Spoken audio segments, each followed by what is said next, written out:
Peko Peko, c'est le bruit du ventre quand il a faim au Japon. Voilà, c'est le nomatopée pour notre Kurikuri Kano. Avec Peko Peko, on apporte les plats traditionnels japonais aux Parisiens, dans une fourchette de prix qui est vraiment très accessible. On fait du donburi le midi et des kuchiage le soir. Le donburi, pour le midi, c'est du riz avec une garniture par-dessus. On en fait 3 par semaine, ça tourne toutes les semaines et c'est cuit à la minute. Le soir, ce qu'on fait, c'est des kuchiage, c'est des brochettes panées. C'est une spécialité d'Osaka à la base, qui se retrouve partout dans le Japon maintenant, qui existe à Paris, mais dans une version semi-gastronomique, on va dire. Donc nous, on a décidé de le faire comme là-bas, à savoir le démocratiser dans un cadre français quand même. Ça, c'est assez important. Au niveau de la déco, en fait, la première chose à dire, c'est que c'est le budget qui a fait que. Après les petites lumières, je suis un fan du design des années 70, 2-3 petites bricoles comme ça pour se faire plaisir et puis pour rendre l'endroit chaleureux.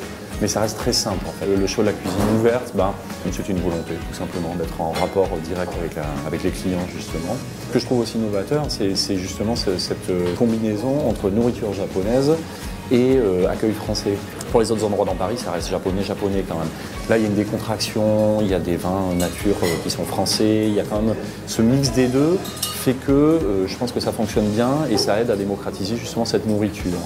Donc pour les plats signatures, il y a oyakodon, c'est du poulet avec oignon, shiitake, c'est une omelette mi-cuite, donc il y a une petite note sucrée, il y a beaucoup de gens qui apprécient. Et l'autre plat signature, c'est kaisendon.